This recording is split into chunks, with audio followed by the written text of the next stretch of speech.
Explicando o Espiritismo, questão número 34 de O Livro dos Espíritos. As moléculas têm uma forma determinada? E essa forma é constante ou variável? Em resposta dos espíritos amigos, temos o seguinte esclarecimento. Sim, as moléculas têm uma forma, porém não sois capazes de entendê-la, sendo constante a das moléculas primitivas e variável a das moléculas secundárias, que nada mais são do que aglomerações das primeiras. O que chamais de molécula ainda está longe do elemento primitivo. Complementando a resposta do livro, os espíritos explicam que todas as moléculas, inclusive as mais sutis, possuem uma forma.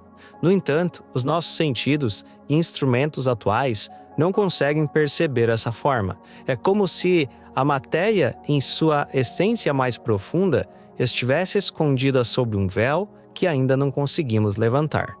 A resposta do livro ainda faz referência para dois tipos de moléculas: as elementares primitivas, que têm uma forma constante, e as moléculas secundárias, que são combinações das primeiras e, por isso, têm uma forma variável. Em outras palavras, quanto mais fundamental é a partícula, mais estável ela é na sua estrutura. Analisando pela ótica da ciência, essa explicação espiritual se aproxima da estrutura molecular que estudamos na química e na física. Por exemplo, a molécula de água tem um formato angular. Já o metano forma uma estrutura em pirâmide, chamada de tetraedro.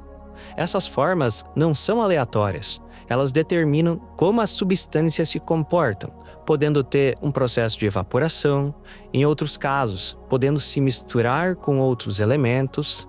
Também podem ter variações de peso e de massa, entre outros tantos fatores. O que o Espiritismo busca repassar através do livro vai além da ciência conhecida.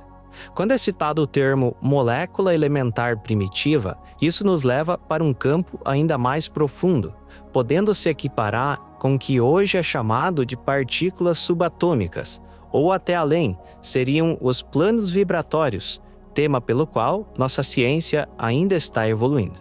Na visão espiritual, isso reforça um princípio fundamental do Espiritismo. A matéria é organizada com inteligência e propósito. Mesmo sendo as menores partes da criação, existe uma lógica e harmonia entre os elementos, que obedecem às leis superiores. Isso revela que a criação divina atua desde o micro até o macrocosmo, com uma ordem que muitas vezes não conseguimos perceber com os nossos olhos, mas que pode ser intuída através do sentido espiritual.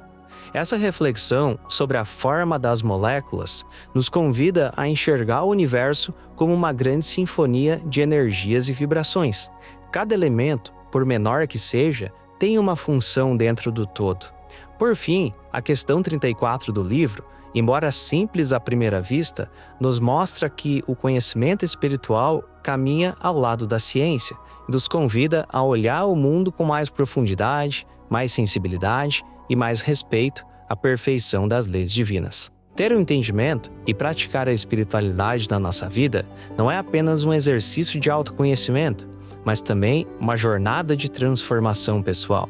Lhe convido a explorar os outros episódios dessa série, cujo objetivo principal é oferecer insights mais profundos e esclarecedores sobre questões essenciais do ensino espiritual. Compartilhe esse vídeo com as pessoas importantes na sua vida e juntos podemos espalhar mais luz e paz no nosso planeta.